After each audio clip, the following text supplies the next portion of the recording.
What up, people? It's your boy Chig. You are through to Late Night with Chig. I hope you guys are all well. Please do stick a like on this video. Hit the subscribe button if you haven't already. And yeah, as we go through a couple of subject matters that I've seen people discuss over their various podcasts, and I figured, you know what? Let me just bring it up. If I had time to be able to do a show later today, then I'll be able to talk about it.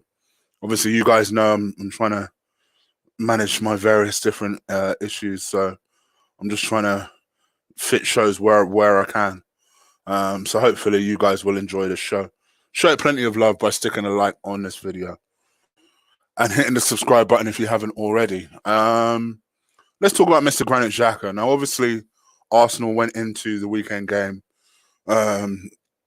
with a lot of hope for some reason that we would win. But not only did we absolutely lose and get piped, excuse me, 1 second.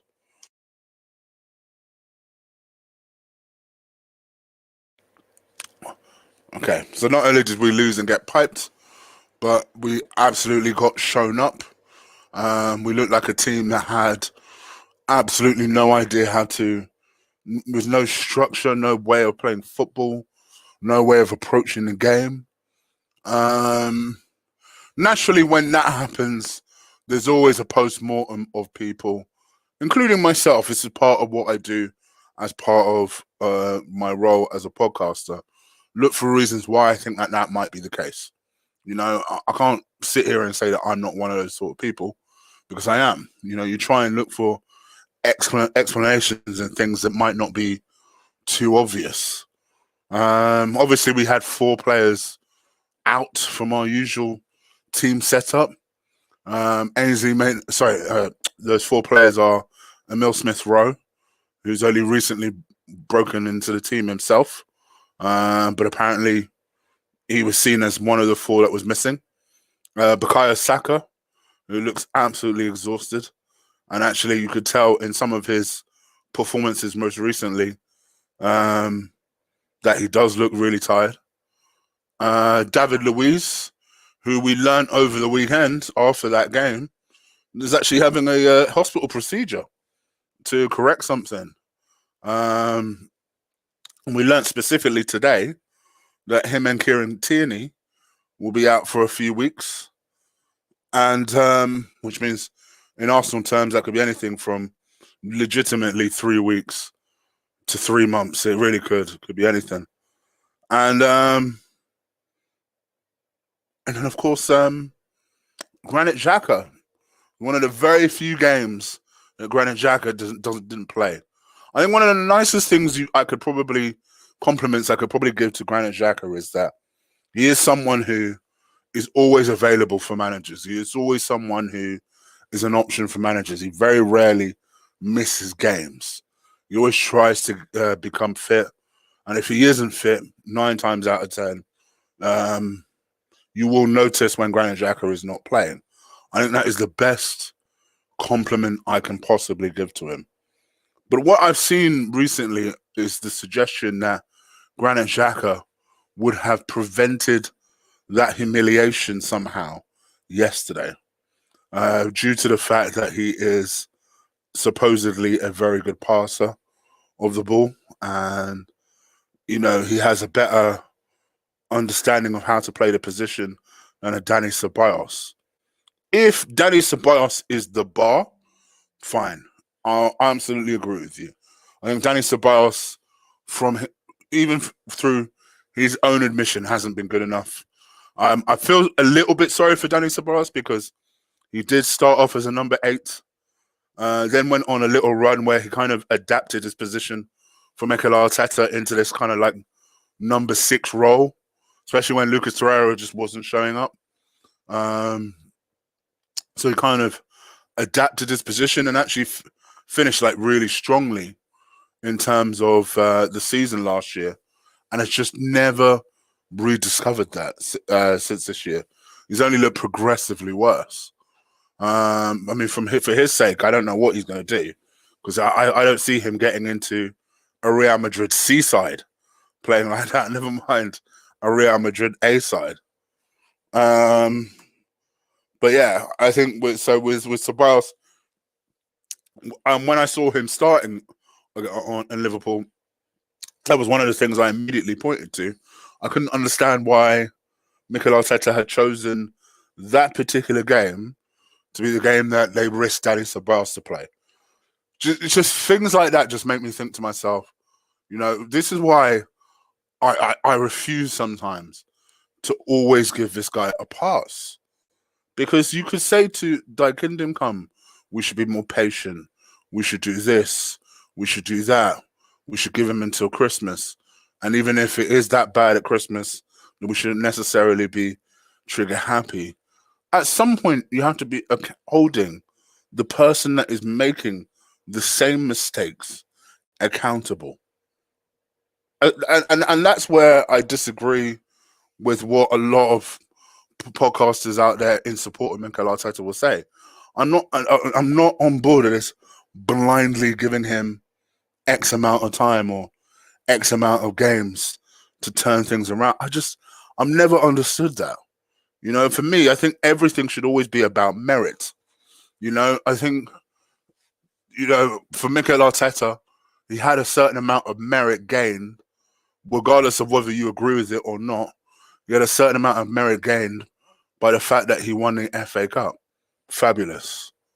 But for me, this season, which was all him, I've seen nothing to suggest that he should have that same grace period.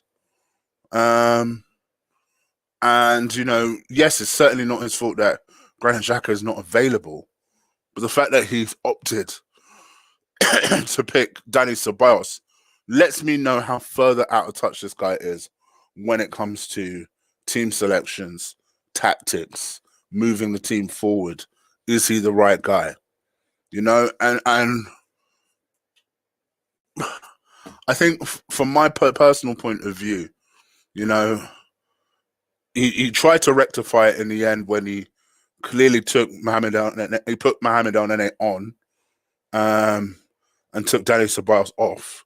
Because even as poor as El-Nene is, at least the fundamentals is something he will be able to do, which is just get the ball, pass it. Don't try and be clever. Don't try and be inventive. Don't try and rework the wheel. Just pass it off and try and hustle the ball if you're not in possession. That's what he is. That's what El-Nene is good for. And supposedly, as a result, he's on his way to a new contract. But it's just, things like that just make me think to myself, are we ever going to be in a position whereby we're going to have the quality to be able to challenge the likes of your Man Cities? I've been listening to all sorts of debate shows today, talking about how, Man City are looking at the likes of potentially the choices are between Harry Kane, Haaland, or not replacing him at all, or not replacing Aguero at all, and the idea that there were people that actually didn't want Aguero to come to Arsenal because we would make out like Aguero's 2012 Arsenal, which is exactly what would happen because our fan base, and we'd get carried away. And it's true, things like that just make me it just shakes my head because it's true. What our fan base would be like. It's a good example is yesterday. Yesterday, in spite of the fact that Granit Xhaka has witnessed plenty of defeats to Arsenal, plenty of defeats, plenty of a substandard performance to Arsenal, this idea that somehow we would have been better had he been on the pitch yesterday, it's just, for me, it's the difference between vomiting and having the shits. That's all it would have been. Because I agree with you. I agree to a certain extent. Granit Xhaka provides that kind of anchoring type of midfield role. But in terms of anything else, this is not a guy where I think to myself, oh, he's integral to the way we play football. There's a myth that he's this amazing passer of the ball. Have you ever watched this guy just make a short pass Just watch him make a short pass forward on a ball. It is typically useless. And anyone who doubts that, just look at the Burnley game 4 weeks ago. It was 4 weeks ago. This is not a guy who, for me, we should be looking to build our future around or even build a substitute bench around. I personally don't think that if we got a Basuma, he would want to stay anyway. I think the ego would be too damaged for him to want to stay. No, sir. There's no chance he'd imagine. There's no chance he'd want to be on the bench for Arsenal moving forward. No way. And I don't necessarily knock him for having that ambition, but I just think this idea that, well, if we got rid of him, then it's all gone to shit. No, you need to be planning for better, planning to get better. Why does every team in the top 8 have a better midfield than we do? It's incredible, and it's all well and good kind of doing the whole midfield comparison thing with Arsenal. At the start of the year, forget what it's like now. At the start of the year, who the fuck would have picked West Ham to have had a better midfield than Arsenal Football Club? Forget the results now. Forget what it is now. Who at the start of the year would have said, oh my gosh, I can't believe that West Ham have a better midfield than Arsenal Football Club. You can't then look at after the fact that you've seen the two managers guide their respective teams. You've seen David Moyes guide his team to what is looking like is going to be top 4, because they were beating Wolves the last time I looked. Let me have a look at that. Oh, it was 3-2 the last time I looked. You can't then do that and then say, oh, well, clearly this is the 4th best team. And they weren't the 4th best team at the start of the year.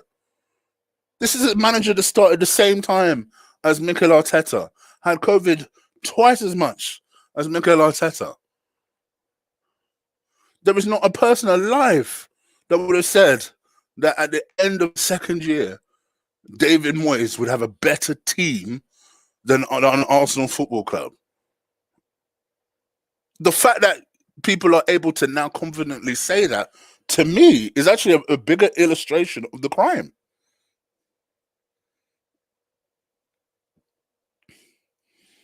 That's a much bigger illustration of the crime. I'll be honest. Some of you are fans of both of the shows, and some of you can work out the show that I'm quoting it from. I don't really have beef about it, but it was just annoying me as I was watching the show. Like, I didn't really understand what point it was that they were going for. You're comparing our teams, great. You're comparing our teams after the race has been run. But before the season started, would you have said West Ham would finish above Arsenal? No, you wouldn't have. So the fact that we're in that position now should bother you more. If anything, that's more of an indictment on Mikel Arteta. That David Moyes, with this team spending X amount of money, has finished X spot, or it looks like he's going to finish X spot. That's more of an indictment. To say, oh well, to move the starting, it's like moving the starting block. Well, West Ham are a better team now, so you can't compare us to West Ham now. What do you mean? West Ham weren't even in the conversation at the start of the season. They're in the conversation now because of where we're finishing. You're looking up and you're wondering, how the fuck are we 10th? 10th, man.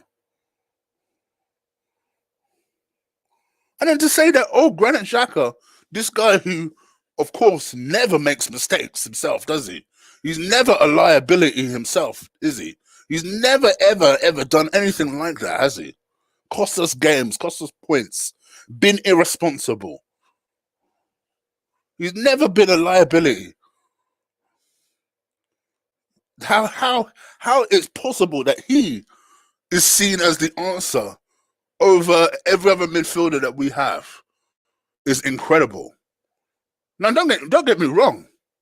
Don't get me wrong. We're in a situation where our central midfielder situation is dire. But I would not keep Granit Xhaka because the rest of our midfielders are shit. I'd get rid of him and the rest of our midfielders. And then you start building that team. You start building it. It shouldn't be difficult. Although Arsenal make everything difficult, it should not be difficult. It should not be difficult. You know, whether you think this Aziz guy is going to be the next coming of something special, I'm not as convinced as everyone else. But let's take a look at him. At least this is someone under our books. This is someone who has potential. I'll give him that. He has potential. Let's take a look at him.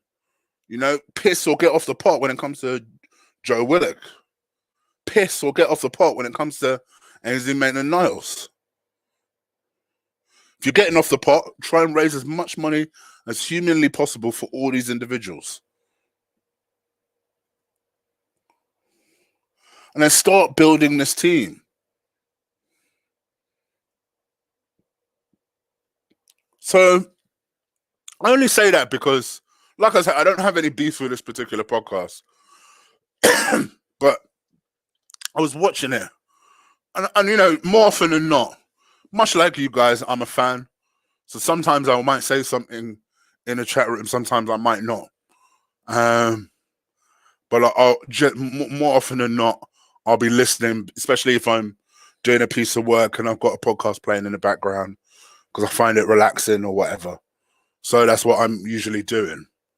But I was just listening to this thing and I just thought to myself, you can't be serious. What you're doing right now doesn't even make sense. Because you're comparing a team right now that's finishing their end of the season and then saying, well, who has the better team? Well, would you have said that at the start of the season, mate? Because I wouldn't have. I wouldn't have said Everton have a better team than Arsenal necessarily at the start of the season. Everton would have been one of the teams I would have hoped Arsenal can finish above.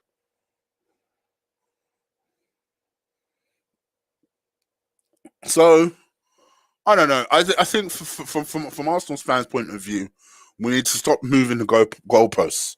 You know, I get it that everyone has their own opinion on Mikel Arteta. You know, everybody has their own opinion on Mikel.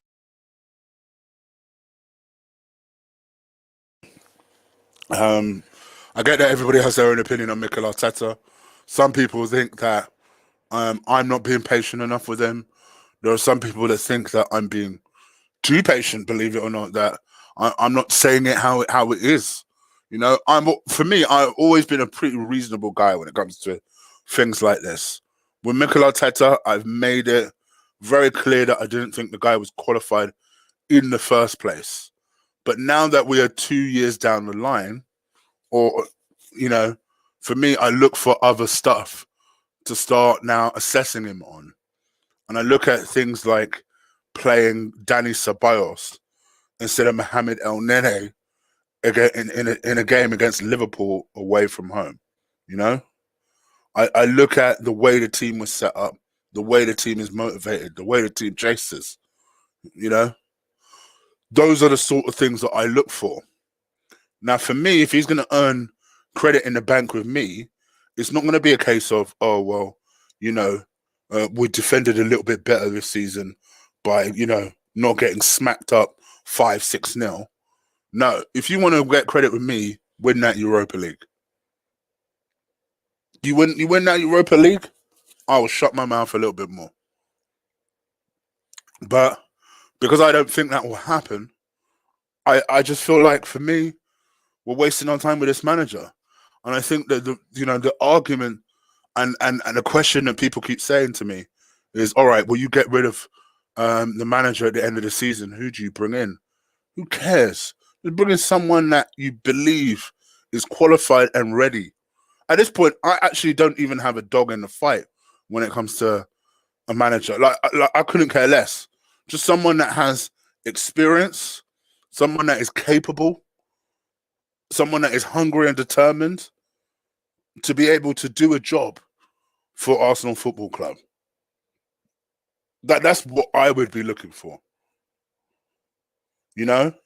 And to say that, oh well, why would you sack him at the end of the season? Why not? Why wouldn't you? If anything, that's the perfect time you get rid of someone. End of the season, you wrap shit up, you give that new manager a new budget, new players, let them get their players in, and then say, all right, off to the races. But it's just like this time next year, we're still going to be talking about how Mikel Arteta hasn't got any of his players in. And it's just, it's so frustrating. It's so frustrating. Heck, even if you wanted to make this argument to me that he hasn't got his players in, that the owner's not being fair, and that Chig, why can't you be reasonable? He's making progress. If he finished sixth even, I still wouldn't be happy. But you can at least prove what you're saying better. But he's set to finish worse than he did the season before. So what on earth is there? What tangible evidence is there for me to sit back and say, oh, well, yeah, he's made progress this season, so I should give him more time? And that's for Granit Xhaka. I mean, if Granit Xhaka is not, and listen, I can't put that as a Mikel Arteta thing, because we've had 4 managers that, for some ungodly reason, love this guy. And I get the qualities that he's supposed to bring to the team, but when a player is constantly a liability, is constantly making mistakes, you know, and quite frankly, is just not good enough in the qualities he's supposed to have, what's the point? Is this amazing passer? Hey, why? Because he gets 3 out of 10 long range passes every game. Short term passes. The only way he gets a successful short term pass is if it's not backwards.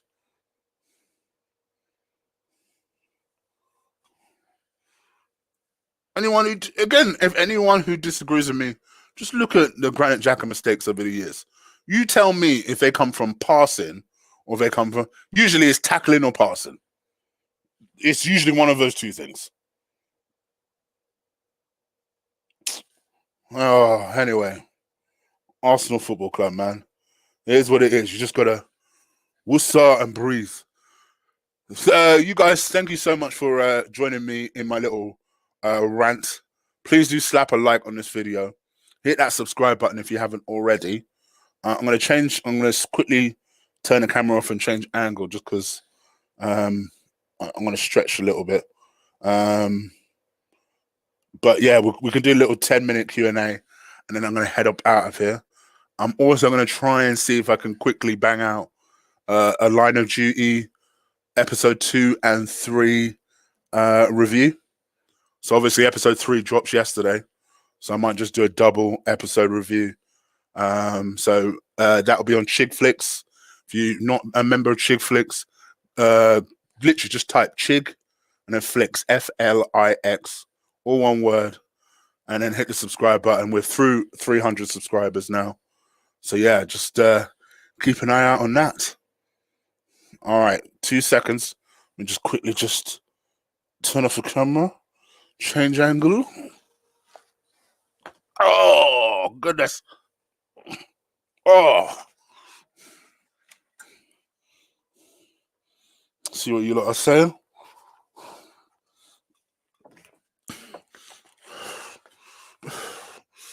Okay.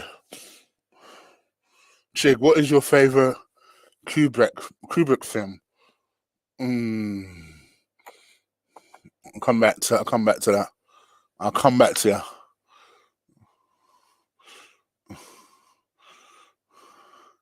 Oh, you watch Line of Duty as well, Daniel, huh?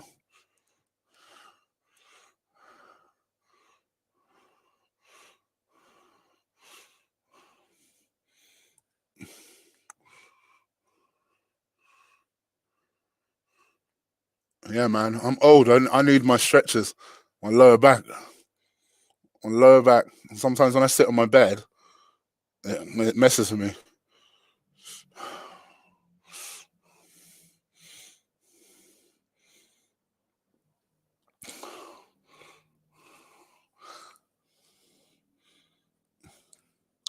Um, we ain't winning Europa League this season with that shaky defense. I can't. I can't even disagree with you, brother. Especially hearing that Tierney's out now. I can't even disagree with you. Do you think that a lot of the players have tapped out on Arteta? I just think they're going through the motion. I don't even necessarily think it's tapping out per se. I think the best way to describe it, did you ever have like a teacher whereby you knew that generally they were harmless, but deep down you knew that they didn't know their stuff, or you thought they were full of shit, and you couldn't really be asked to complain or act up too tough. We had a few of those sort of teachers back in school. He's one of them. I feel like they respect him enough as he's the manager and that. And I definitely think there is an issue between him and Aubameyang. But other than that, them eyebrows hitting different. Yeah, man. I'm Devilic. Give me until next week. I'm going to sort all this shit out.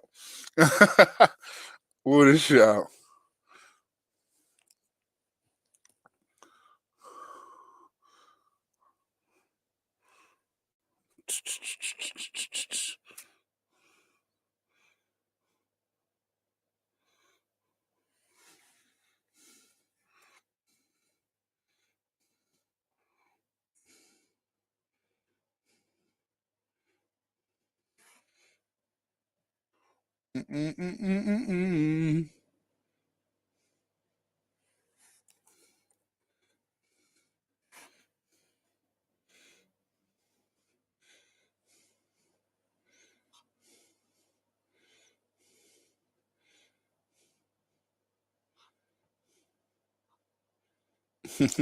I know you are, brother. Don't worry.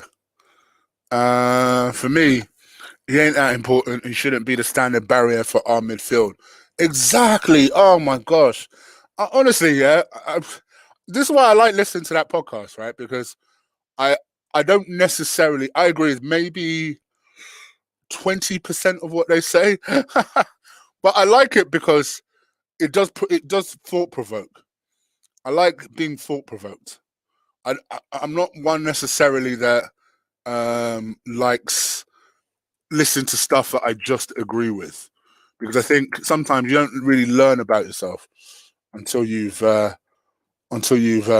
actually pushed yourself. So I like to I like to think about stuff. I don't know why Alexa's getting involved. Sorry about that. So yeah.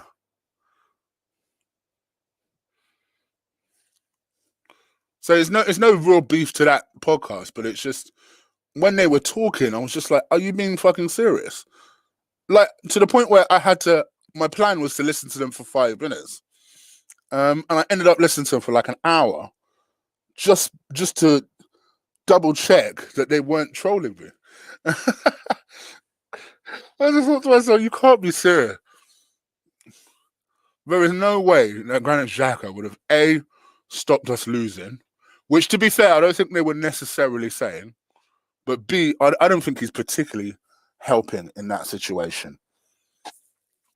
He's more of a liability. He's not someone that I look upon and I think, oh, there's my dependable hand. He may have games where he has some non-events where there are games where he'll go by and he'll have a decent 6 out of 10, and then people like to puff out their chests and say, "Yeah, see, there you go. There's my Granit Xhaka." It's like, all right, if you're one of those sort of people, bless you. I'm not. I want a little bit better from my midfielder. And I think that's the reason why, if Granit Xhaka was so great, there wouldn't be so many calls for the like of Basuma. We're not talking about a Real Madrid type of player. Do you know what I mean? Do you know what I mean? We're not talking about a Real Madrid player here. if Granit Xhaka was so amazing, right? So amazing, we wouldn't be talking about him being replaced in a starting lineup. The fact that we're talking about him being replaced in a starting lineup, if anything, again, is an indictment on the man himself and what he brings to the team, or lack thereof. My concern is more on midfield options. So obviously, you come into the summer, there is this huge question mark over Guendouzi. There's this huge question mark over Torreira. I'd definitely let at least one of those go, if not both of those go. So that for me is where the problems start. But the player himself has never been good enough. He has never been good enough. And I wanted this guy to succeed so badly, because when I first heard that we picked him over Kante, in my mind, I thought to myself, okay, I'm hoping you're good, because for Arsene Wenger, my Google assistant getting involved, for Arsene Wenger to say, all right, I'm going to authorize a bigger bid for a younger player, for a more unproven player, instead of going to get Kante like he should have done, right? I thought to myself, okay, well, this guy must be amazing. And I've never, ever, ever had a period of 6 months of watching Granit Xhaka and thought this guy is amazing, or this guy is very good, or this guy is even good.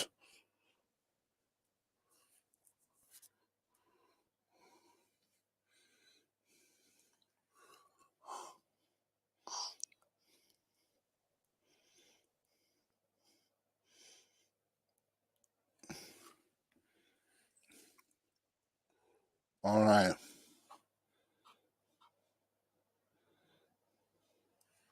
All right, guys. Any more questions before I head up out of here? One more. Chig, if Arteta plays ABBA on Thursday, we're fucked. Martinelli has to start. It's the only competition we can win. The ABBA situation, I must admit, is a real upsetting one. It's a real upsetting one. Because no one really knows what the heck is happening. We all look at Aubameyang, and it's almost like we're watching the live decline of the player. And it just seems like, on top of the fact that he's got this stupid haircut of his, it seems like a guy who almost doesn't care that this is happening to him. I've still not tapped out on him just yet. I haven't, because for me, I need to see this over a sustained period of time. And I can see that a lot of you guys have given up on him. And I don't necessarily blame you for doing that. I just feel like for me, I'm still waiting for, in a way, I'm waiting for the season to kind of hurry up and finish. And then once it finishes, see if he still continues along the same sort of path. But I must admit, I can definitely understand people's concerns when it comes to the Aubameyang situation, for sure. 100%. 100%. But I agree with you. For me, I wouldn't start him. I wouldn't have started him against Liverpool, though. But I definitely wouldn't start him against Sparta Prague. I'd start Martinelli. With Lacazette, because even though I didn't think Lacazette played well these last couple of weeks, to be fair, Lacazette most recently has been in decent form. And I think the team always looks more balanced when Lacazette is up top and Aubameyang isn't in the team. So, yeah, I think that's the way I would personally do it. And then just see what happens. We just got to give it our all. I think, there's going to be a lot of responsibility on Cedric to see if he can fill the boots of Kieran Tierney. And then subsequently, there's going to be a lot of responsibility on Hector Bellerin to see if he can do the same thing on the other side. So it is what it is. But that's our season right there, the Europa League. So let's see what we can do. I don't expect us to win it, but while we're in it, it's always possible to win it. Chig, even if Arteta wins the Europa League, he still needs to be sacked. The league matters first. He's failed twice. He's better take the clown, Xhaka with him. See, for me, Ben, I don't necessarily disagree with you, but I also, for me, I also have to be consistent in the message that I'm sending. So I've always said, for me, I believe in the merit system. And if you win Arsenal their first European Cup trophy in God knows how long, you deserve credit for that. 100%. Now, I know people who, like Lee, like Zach, would actually sack him while he's holding the damn trophy. And that is their prerogative. I don't necessarily agree with that. But I could definitely understand their frustration. Let's put it that way. But I believe in the merit system. So, yeah, I agree with you to a certain extent. I think the league should be your bread and butter. And you've shown that you're incapable of winning or producing on a consistent basis in the Premier League. And actually, for me, it would be more evidence of someone learning on the job as opposed to someone who's capable of doing the job. And I think this is why I'm so frustrated by calls of people saying, "Oh, well, we should give him time. We should give him time." Are you saying we should give him time because of the situation or because of his situation? Because I can't help but think it's because of his situation. Because anyone else, there's no reason to give him time. There's no reason. Like, again, the same podcast made this point of, oh, well, if we're in the same position next year, I wouldn't necessarily go ahead and sack him. Well, why? Why? Why wouldn't you sack him? We're in this exact same position next year. So that kind of made me think to myself, all right, so this is a completely separate discussion, and this is a separate, I hate using the word, but agenda, because for me, that logic makes zero sense. It makes zero sense.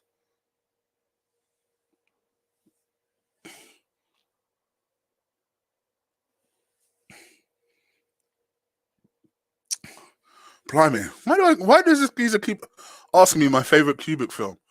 Clockwork Orange. You also asked me this question probably about 4 months ago, and I repeat the same answer. Or The Shining as well. Yeah, Shining is another one of my favorites.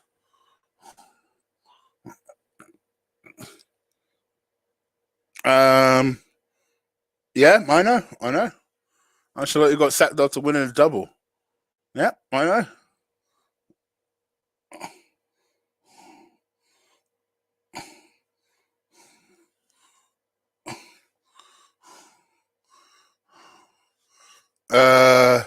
Is Leno good enough? Very good question, Nathan. I remember having fallouts with people on my channel because I was so upset with the fact that Mikel Arteta had gone with, essentially he'd gone with Leno over Martinez. And now I'm seeing discussions over, teams of the year, and Martinez is genuinely being discussed as one of those goalkeepers of the year for people because of the way he's performed for Villa on a consistent basis. And I think for me, it was not difficult to see that Martinez is a better goalkeeper. I think Leno showed this season two different sides of himself. So this season, I thought he had a very decent start to the season. And then it got to about just after Christmas, and it just started to tumble off again. And then obviously you look at his most recent performance against Liverpool. Just it weren't the best.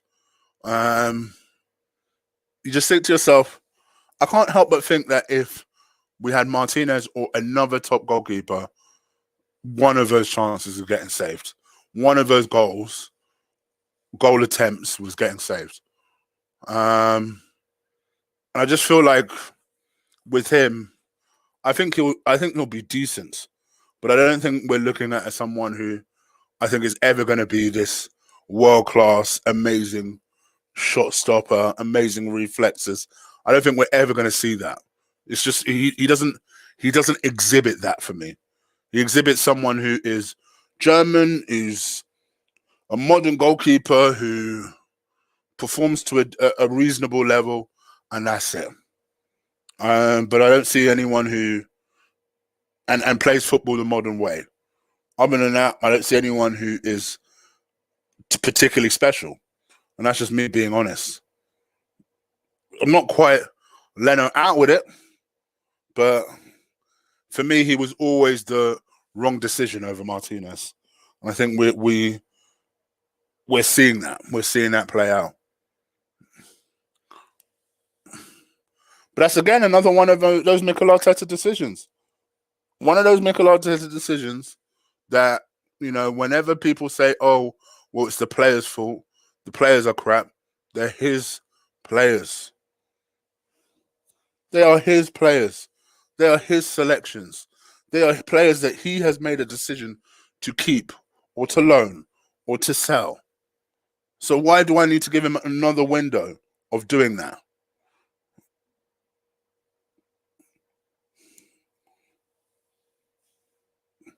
Yes, please. As Gary said, do smash the like button, people. I would appreciate that.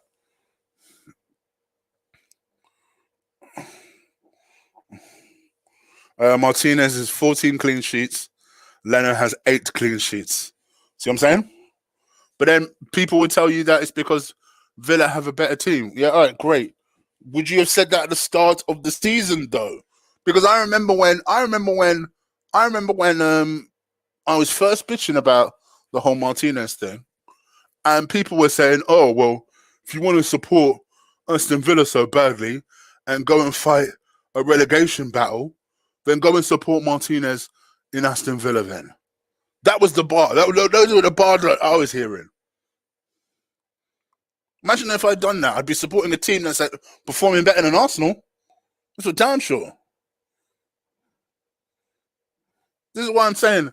When you hear people say, "Oh, well, you can't compare the teams now," because if you compare the side now, you know, what team is better, Arsenal or Everton, or Arsenal or West Ham, or Arsenal or Villa?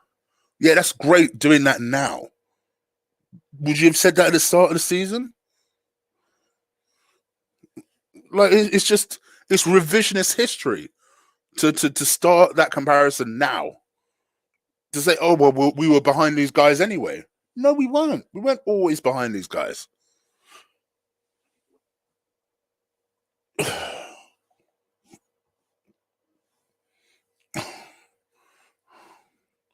Do I like any other sports, Chig? I do.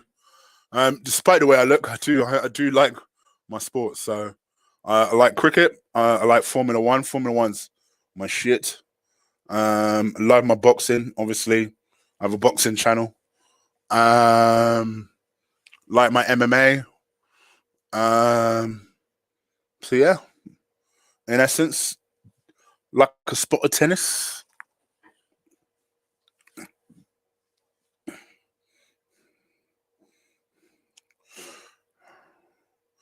Chig's long lost Norwegian brother. I see you, brother. I see you. You okay?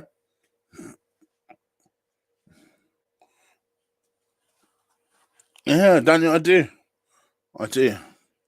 My MMA and boxing channel was with Ola. It's called The Combat Show. And make sure you subscribe to that.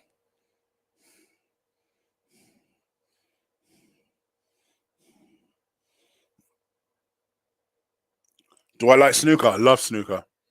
I love snooker more than most. I love to play it, and I grew up watching it. So yes, I do like snooker. Carl Rossi, if it happens, because John Jones apparently is pricing himself out. I'm gonna stay in Ngannou. Round 3, knockout. Favorite F1 driver? Come on now. It's Big Louie. Big Louie.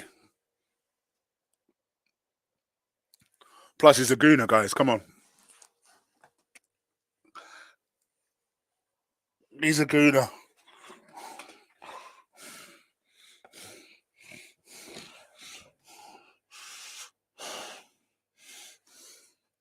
My favorite snooker player, believe it or not, was not Ronnie O'Sullivan. Even though he, again, is a gooner. And obviously was an exciting player. But yeah, it was Stephen Hendry was always my guy.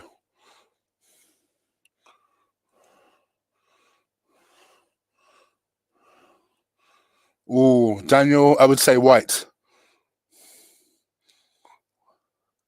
Nathan, I would say they are a problem. I wouldn't say they're the main problem, but they are a problem for sure. The way they run it, the expectations that they have, it'd be interesting to see what they think of the whole situation at Arsenal at the moment.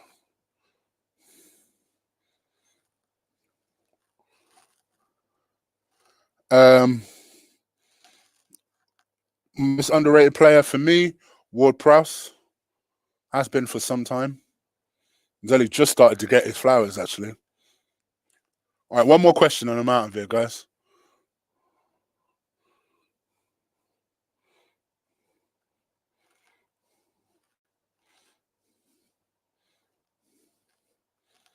Are you like Alex Higgins? Oh, damn, you're going back in the day, Goodness gracious. Is that true, Zane? Are you sure?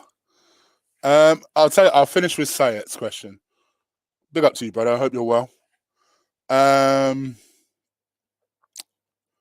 would like to see us get what I think most people agree that we need, which is a striker, a central midfielder, a backup left back, a right back,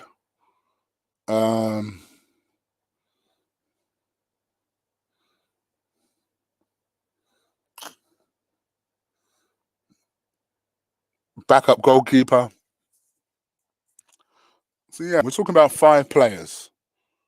I think if we could get 5 players, I'd be happy with that. I wouldn't want to bring in another centre back just for the sake of it. I think we've got a lot of them. We just got to make sure that we cut the right amount of centre backs that we do have. And I think we're good to go. So yeah. All right then. We need a whole team. All right, guys. I'm going to head up out of here, man. I hope you guys are all well. Do stick a like on this video. Hit that subscribe button if you haven't already. Tomorrow, I'll be doing a membership stream. So you crazy motherfuckers that are still members on this channel, I've got a little special something for you guys tomorrow. So have a look out for that. And I'll be back tomorrow, okay? All right. Take care. Enjoy the rest of your night. And I'm out of here. Peace.